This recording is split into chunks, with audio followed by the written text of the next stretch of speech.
nerds and nerdettes and wee little nerdlings all. It's your buddy Big John and G, the Two Gun Fix-It presents Legendary Gaming.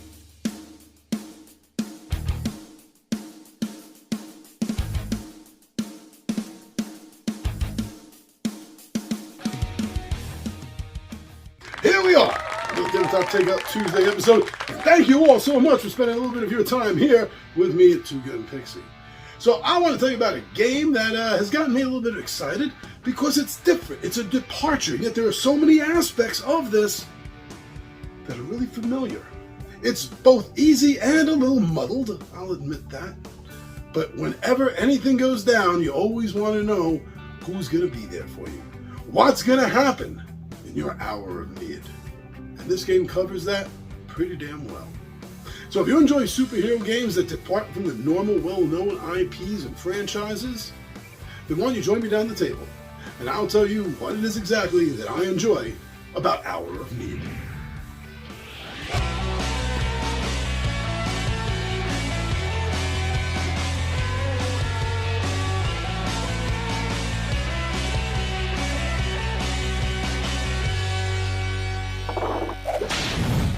All right, thank you so much for spending a little of your time here and see what I have to say about Hour of Need. So, right away, one of the things I want to point out that took me by surprise, because there's a few, but not a lot, not enough, I really think. This is a game where the players actively decide from turn to turn, round to round, the players decide the player order. And I gotta tell you, that is a huge breath of fresh air. It feels nice to have that ability to choose who goes when and why. It really does magnify the strategy that you are inputting into the game. It's really, I understand why in some games it can't really work out that way, but I think that there's more games that could incorporate this. This is a bold move. It doesn't always work. And what I'm talking about is a superhero game that's not using familiar superheroes. You're not going to find Captain America or Captain Marvel or the Hulk. You're not going to find Batman or Wonder Woman or anyone from the Superman or Shazam family here. You're not going to see any names you recognize, but yet you're going to find characters that are still familiar to you. Basically, there's only so many archetypes that a superhero can be.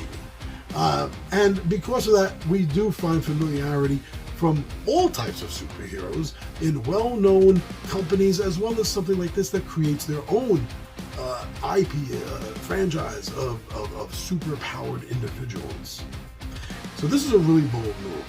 But I do think that they managed to create some really fun and interesting characters.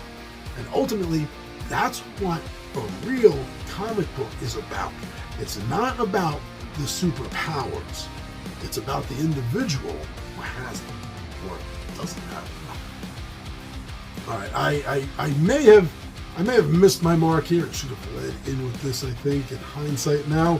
But we're here, and let me just say that yes, I was there. I was on the front line, so to speak. I know what went down on the Kickstarter for this. I know the horror show that this turned into. So if I understand everything correctly, so basically what I'm saying here is please don't quote me, but if you think there's anything about this, go look into it yourself. But yeah, as far as I know, the business side of the company went so bad that one of the Sadler brothers, the two brothers that create the games, run the company, apparently one of them left because things were being handled so badly. Again, don't misquote me. I could be mistaken on that, and if I am, I apologize, but the information is pretty much public. What went down right there on the Kickstarter forums, and it really was a horror show. I'm not even sure if this company is going to still be in existence any longer after they finish what Kickstarters they can finish. But it got into the backers' hands, and we're here to talk about the game. Yes, I understand what happened with the company, with the Kickstarter. I know.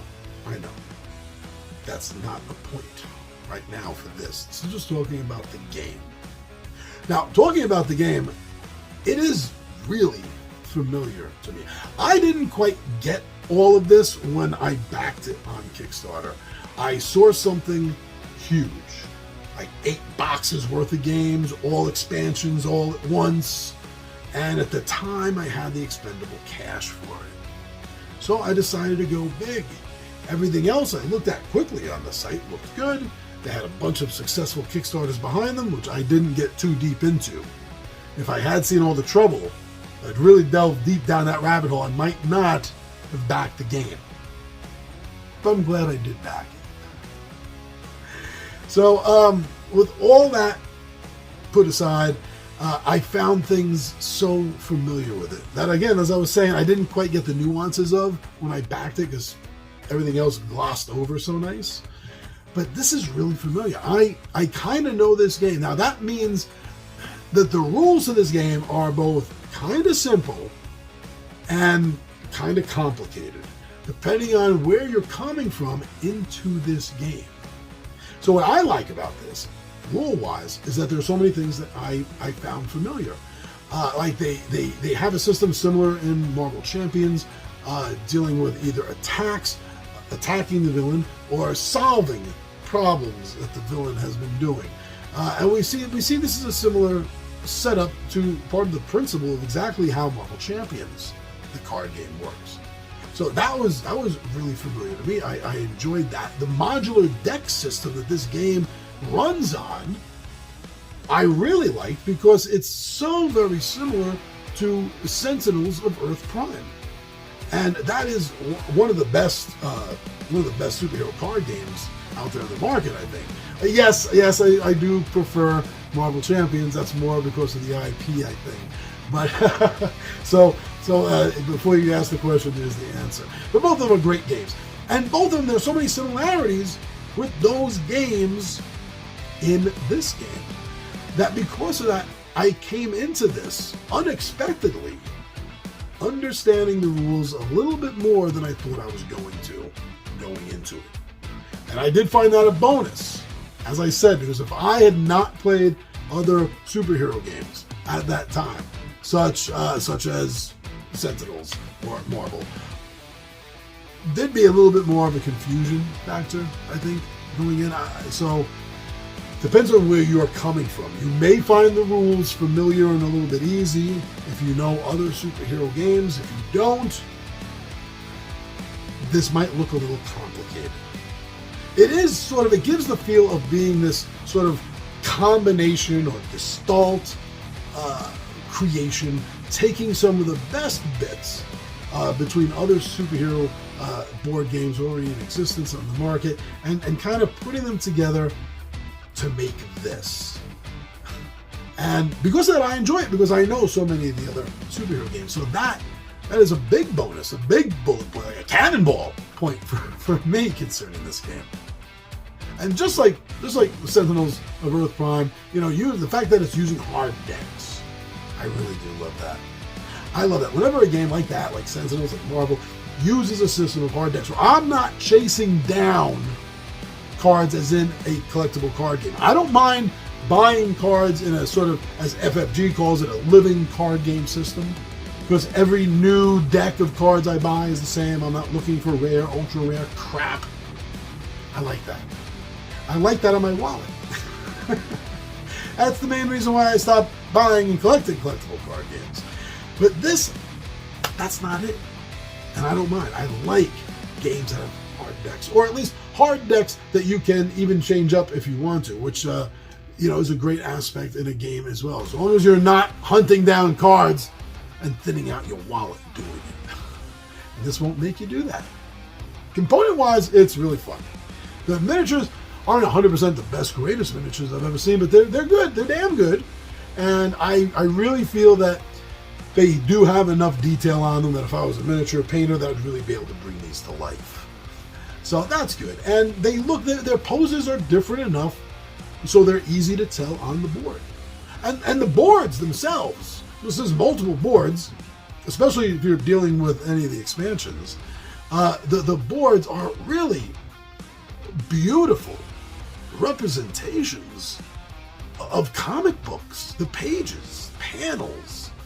And I really enjoy that. I mean, even down to like the font. And of course, it'd be ludicrous if they weren't using some sort of comic font, which they are. So that helps. Everything is really geared, component-wise, for you to feel like you're not just reading, but you're part of a comic book. I find that a lot of fun. Another aspect that I like about this game is, and it's because of the comic book aspect of it, is that it is very story driven.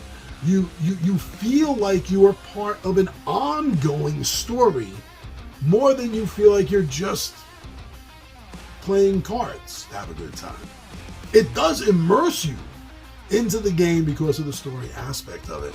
And I am such a huge fan of having an adventure at the tabletop that games like this that incorporate a lot of story parts to it, I look forward to. It makes me excited to know that a game like that is hitting the table. And this game, Hour of Need, has that. It's all about the story. So if you're a fan of superheroes in general, and you don't mind taking a departure from Marvel, DC, and a few of the other big ones out there, and trying something new, something different, then I think you're definitely going to want to have more information and maybe even sit down at the table with Hour of Need.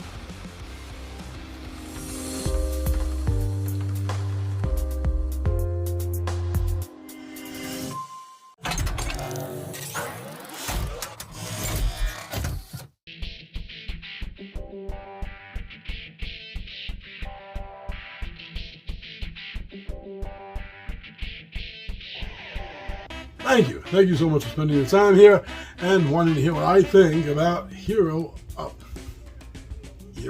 Need. Close, but no cigar.